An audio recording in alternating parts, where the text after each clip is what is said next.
இறையேசுவில் பிரியமான சகோதர சகோதரிகளே, இன்று ஆண்டின் பொதுக்காலம் 21ஆம் ஞாயிறு.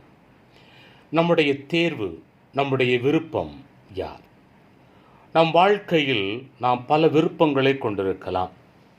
இன்றைய வாசகங்கள் நம் முன்வைக்கின்ற சிந்தனையானது, நம்முடைய விருப்பம், நம்முடைய தேர்வு இயேசுவா அல்லது உலக காரியங்களா? உலகம் அல்லது தலைவர்கள் நம்மை கடவுளுக்கு எதிராக செயல்பட தூண்டும் போது நாம் கடவுள் சார்பாக இருக்கின்றோமா அல்லது கடவுளுக்கு எதிராக இருக்கின்றோமா?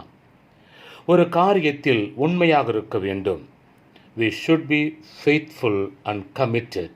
இதனைத்தான் இன்றைய வாசகங்கள் நம் கண் முன்னால் கொண்டு வருகின்றன. இதற்கு சிறந்த உதாரணமாக பேராயர் ஆஸ்கர் ரொமேரோவின் வாழ்க்கையை நாம் சிந்தித்து பார்க்கலாம்.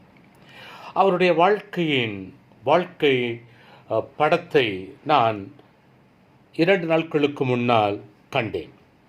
அவர் எந்த அளவிற்கு தன்னை அழைத்த இறைவனுக்கு பிரமாணிக்கமாக இருந்தார் என்று அந்த குறும்படம் காட்டுகின்றது. இவர் ஏழைகள் சார்பாக நின்று அவர்களுக்கு நீதி கிடைக்க வேண்டும் என்று அநீதி செய்த ஆளுகின்ற தலைவர்களுக்கு எதிராக பேசுகின்றார். இதனால் அவருக்கு மணிமகுடம் கிடைக்கப் போவது கிடையாது, மாறாக அவருக்கு துன்பம் தொடங்குகின்றது. அவர் ஒரு நாள் திருப்பலி ஒப்புக்கொடுக்க ஒரு ஆலயத்திற்கு வருகிறார். அவர் வருவதை தெரிந்து அங்கே அந்த அரசாங்கம் இராணுவ வீரர்களை குவித்து வைத்திருக்கின்றது. ஆஸ்கர் ரொமேரோ உள்ளே செல்லுகின்றார். அவரை பீடத்தின் மேல் ஏற விடாமல் வெளியிலேயே போகுமாறு துப்பாக்கி ஏந்திய வீரர்கள் விரட்டுகின்றார்கள். அவர் போக மறுக்கின்றார். அந்த வேளையில் ஒரு காவல் வீரன் துப்பாக்கியை எடுத்து பீடத்தையும் நற்கருணை பேழையையும் சிலுவையில் தொங்கிய இயேசுவின் சுரூபத்தையும் சுட்டு சிதைக்கின்றார். நற்கருணையானது கீழே சிதறுகின்றது. உடனே அவர் வெளியிலே வருகின்றார். வெளியில் வந்தவர் மீண்டும் ஏதோ நினைத்தவராய் ஆலயத்திற்கு உள்ளே போகின்றார். வீரர்கள் முன்னே நிற்கின்றார்கள். இவர் துணிவோடு அவர்களை கடந்து பலிப்பீடத்தின் மேல் ஏறுகின்றார். நற்கருணை சிதறி கிடப்பதைக் கண்டு அதனை தன் கையால் சேகரிக்கின்றார். அப்போது இராணுவ வீரர்கள் அங்கும் இங்குமாக சுடுகின்றார்கள். அவர் குனிந்து சிதறி கிடக்கின்ற நற்கருணையை எடுத்து கொண்டிருக்கின்ற வேளையில், சேகரிக்கின்ற வேளையில், ஒரு காவல் வீரன் அவர் முதுகில் பூட்ஸ் காலால் மிதித்து கீழே சாய்க்கிறார்.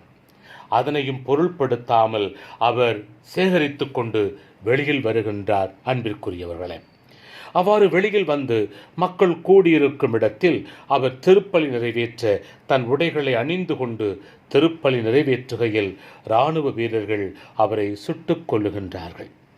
அவரும் துணிவோடு கிறிஸ்துவுக்காக தன் உயிரை கொடுக்கின்றார். இயேசுவா சாவா என்று அவர் வாழ்க்கையில் வந்தபோது இயேசுதான் வேண்டும், அந்த இயேசுவுக்காக வாழ்வதில் சாவு வந்தாலும் அதனை ஏற்க தயார் என்று துணிந்து வந்தார். இயேசுவை விட்டு போக மாட்டேன் என்பதில் அவர் உறுதியாயிருப்பதை நாம் பார்க்கலாம்.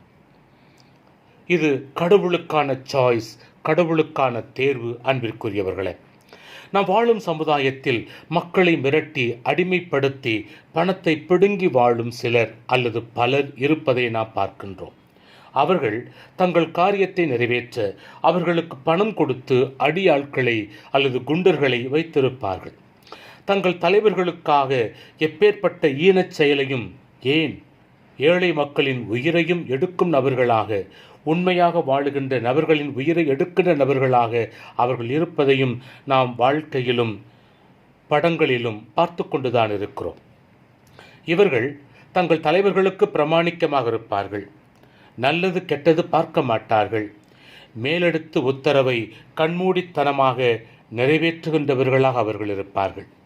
இது தங்கள் தலைவர்களுக்கான சாய்ஸ், தங்கள் தலைவர்களுக்கான தேர்வு. அவர்கள் சொன்னதை செய்யவில்லை என்றால் அவர்கள் உயிர் போய்விடும். அன்பிற்குரியவர்களே, அந்த 2 விதமான தேர்வு நம் கண்முன்னால் இருக்கிறது.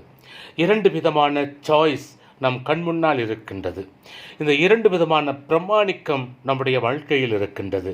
நாம் இதில் எந்த விதமான தேர்வினை முன்னெடுக்கின்றவர்களாக இருக்கின்றோம் என்பதுதான் இன்றைய நாளின் சிந்தனை. அன்பிற்குரியவர்களே, இன்றைய முதல் வாசகம் யோசுவா நூலிலிருந்து எடுக்கப்பட்டிருக்கின்றது. விவிலியம் கற்றுத்தரும் பாடம் அன்று வாழ்ந்தவர்களுக்கு மட்டுமல்ல, இன்று வாழுகின்றவர்களுக்கும் தான் என்ற உண்மையை நாம் தெளிவாக உணர்ந்து கொள்ள வேண்டும்.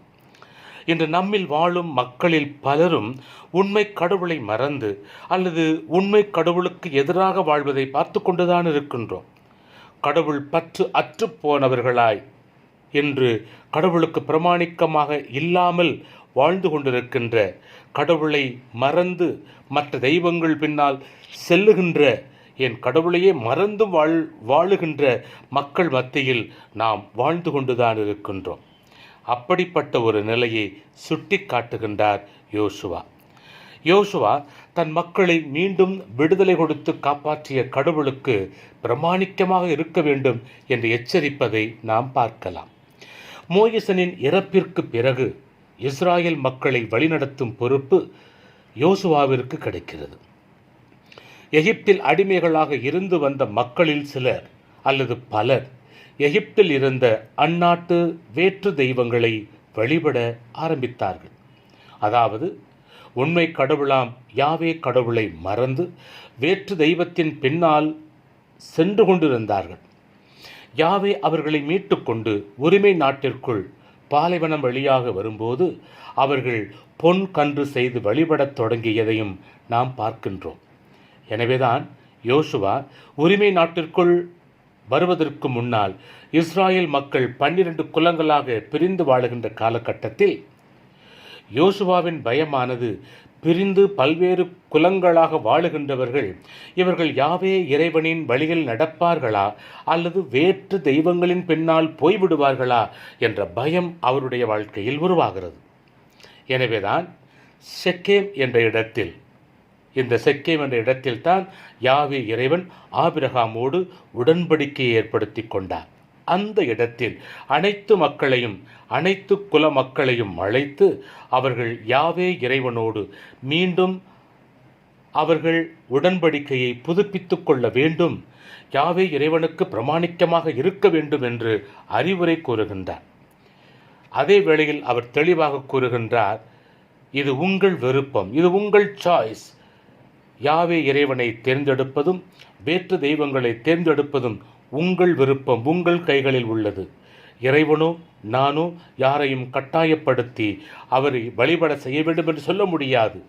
ஆனால் அடிமைகளாக இருந்தபோதும் மீட்டுக்கொண்டு வந்தபோதும் நம்மை விடுவித்து பாதுகாத்து பராமரித்த கடவுள் மீது நம்பிக்கை வைத்து வாழ்வதே சிறந்தது. எனவே யாரை வழிபட வேண்டும் என்பதை நீங்களே முடிவு செய்து கொள்ளுங்கள். ஆனால் நானும் என் வீட்டாரும் ஆண்டவருக்கு மாத்திரமே ஊழியம் செய்வோம் என்று தன் பிரமாணிக்கத்தை அந்த மக்கள் முன்னால் வெளிப்படுத்துகின்றார், அறிக்கையிடுகின்றார் யோசுவா. இதனை கேட்ட மக்களும் ஒரே குரலோடு சொல்லுகின்றார்கள், நாங்களும் ஆண்டவருக்கு ஊழியம் புரிவோம், ஏனெனில் அவரே எங்கள் கடவுள் என்றார்கள். தங்களுடைய உடன்படிக்கையை புதுப்பித்துக் கொண்டார்கள்.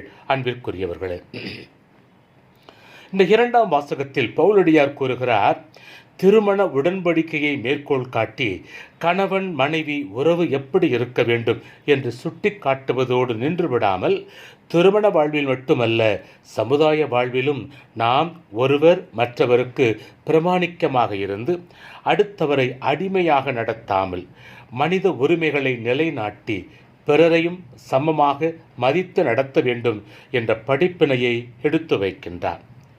நமது வாழ்க்கை கிறிஸ்துவை மையப்படுத்திய வாழ்வாக இருக்க வேண்டும் என்கிறார். பணிந்திருங்கள் என்பது அடிமையாக இருங்கள் என்பதல்ல, மாறாக ஒருவர் பிறரை மதித்து நடங்கள் என்பதுதான். குறைகளை சுட்டி காட்டும் போது நீங்கள் திருத்திக் கொள்ளுங்கள் என்கிறார் பவுலடியார். இது திருமணமான பெண்களுக்கு கூறுகின்றார். அதனால் ஆண்கள் உயர்ந்தவர்கள், அவர்களை அடிமைப்படுத்தலாம் என்பதல்ல.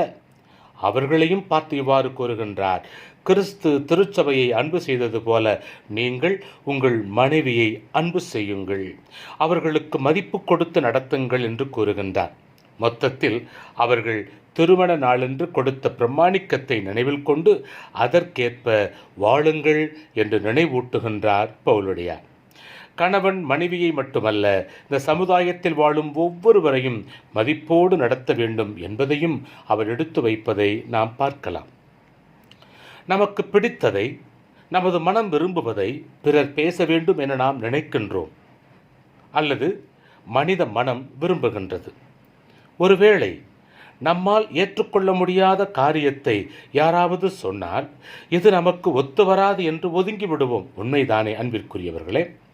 இதுபோன்ற நிகழ்வுதான் இயேசுவின் வாழ்க்கையிலும் நடக்கின்றது.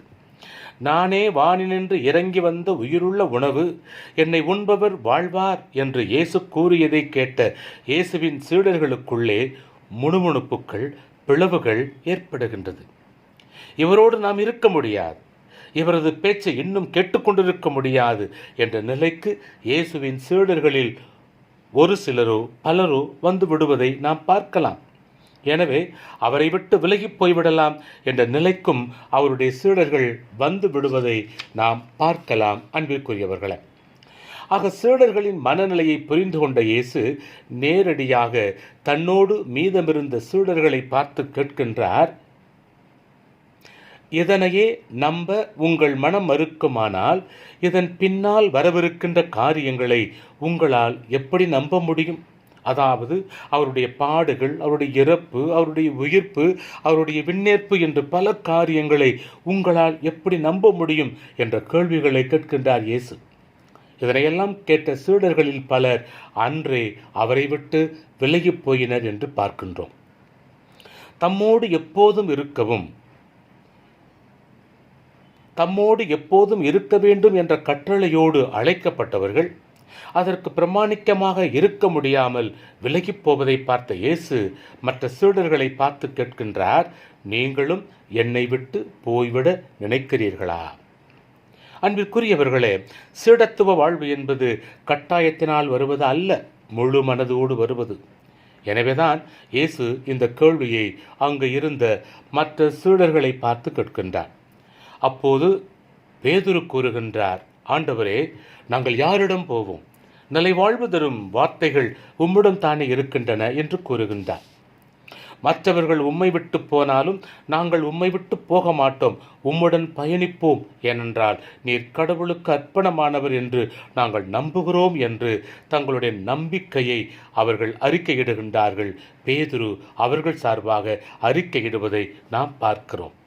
இயேசுவே தங்கள் தலைவர், அவருக்கு மட்டுமே நாங்கள் பணிபுரிவோம், அவருக்கு மாத்திரமே நாங்கள் உண்மையாய் இருப்போம் என்று அறிக்கையிடுவதை நாம் பார்க்கலாம். ஆம் அன்பிற்குரியவர்களே, இந்த படிப்பினையைத்தான் நாமும் கற்றுக்கொள்ள வேண்டும். நாமும் இறைவனுக்கு பணிந்து நடக்க வேண்டும், இறைவனை நம்முடைய தேர்வாக எடுத்துக்கொள்ள வேண்டும் என்ற ஒரு செய்தியினை கொடுக்கின்றார். இந்த வாசகங்கள் நமக்கு கற்றுக் கொடுக்கும் பாடங்கள் என்ன? முதலாவது, நாம் இறைவனுக்கு உண்மையுள்ளவர்களாய் இருக்க வேண்டும் என்பது பல போராட்டங்கள் நிறைந்தது. அதனை எதிர்கொள்ள வேண்டுமே தவிர அவரை விட்டு ஓடிவிட முயலக்கூடாது. ஆக நாம் எப்போதும் இறைவனுக்கு உண்மையுள்ளவர்களாய் இருக்க வேண்டும். வாழ்க்கையில் பல போராட்டங்கள் வரும், அது தவிர்க்க முடியாதது. போராட்டங்களில் இயேசுவை விட்டுவிடாமல் அவரோடு நம்பிக்கையோடு பிரமாணிக்கமாக இருக்க வேண்டும் என்பதாகும். இரண்டாவது, யோசுவாவைப் போல, பேதுருவைப் போல நானும் என் வீட்டாரும் ஆண்டவருக்கு மாத்திரமே ஊழியம் புரிவோம் என்றார்களே, அதுபோல யாரிடம் செல்வோம் இறைவா, வாழ்வு தரும் வார்த்தைகள் உம்மிடம்தானே இருக்கின்றன என்று அறிக்கையிட்டதைப் போல நாமும் அவரை விட்டு பிரியாமல் அவரோடு இணைந்து வாழ வேண்டும். மூன்றாவது, அவர் நம்மை அழைக்கின்றார். அந்த அழைப்பினை ஏற்பதும் நிராகரிப்பதும் நம் விருப்பம். ஆனால் ஒரு முறை அவரது அழைப்பினை ஏற்க முடிவெடுத்தால் அதிலே நாம் நிலைத்து நிற்க வேண்டும். அவரை விட்டு ஓடிவிடக்கூடாது என்பதையும் இது உணர்த்துகின்றது. இயேசுவின் பின்னால் நானும் செல்வேன், திரும்பி பார்க்க மாட்டேன் என்று பாடுகின்றோமே, அது வெறும் பாட்டாக மட்டும் நின்று விடாமல் நம்முடைய வாழ்க்கையில் செயல்படுத்தி காட்டுகின்ற பிரமாணிக்கமுள்ள சீடர்களாக, கிறிஸ்தவர்களாக வாழ வேண்டும் என்பதைத்தான் அது சுட்டி காட்டுகிறது. எனவே அன்பிற்குரியவர்களே, திருமுழுக்கு பெற்ற நாம், திருமுழுக்கின் மூலமாக நாம் அறிந்தோ அறியாமலோ வருகின்ற காலகட்டங்களில் அறிந்து நாம் நம்முடைய விசுவாசத்தை அறிக்கையிட்டுக் கொண்டிருக்கிறோம். இதை மறந்துவிட வேண்டாம். எனவே கிறிஸ்துவுக்கு பிரமாணிக்கமாக இருப்போம். பிரமாணிக்க வாழ்வில் வரும் தடைகளை உடைத்தறிவோம். கிறிஸ்துவின் சாட்சிகளாய் வாழ்வோம். எல்லா வேளையிலும் இயேசுவை விட்டு விலகிச் செல்லாமல் அவரோடு இணைந்து பயணிக்கின்ற பிரமாணிக்கமுள்ள பிள்ளைகளாக வாழ உங்கள் அனைவரையும் வாழ்த்துகின்றேன். நம் வாழ்க்கையில் தடைகள் வரலாம், போராட்டங்கள் வரலாம். இயேசு முன்மாதிரியாக இருந்து வழி நடத்துகின்றார். எனவே அவருக்கே நாமும் நம் வீட்டாரும் ஊழியம் புரிவோம், பிரமாணிக்கமாயிருப்போம். இந்த வாரம் பிரமாணிக்கமுள்ள வாரமாக அமைய உங்கள் ஒவ்வொருவருக்காகவும் நான் ஜெபிக்கின்றேன். அன்பிற்குரியவர்களே, இந்த மறையுரையை கேட்டு பயன்பெறவும் உங்கள் உறவுகளோடு பகிர்ந்து கொள்ள அன்போடு கேட்டுக்கொள்கிறேன். இறைவன் உங்களை ஆசீர்வதிக்கட்டும். May God bless you.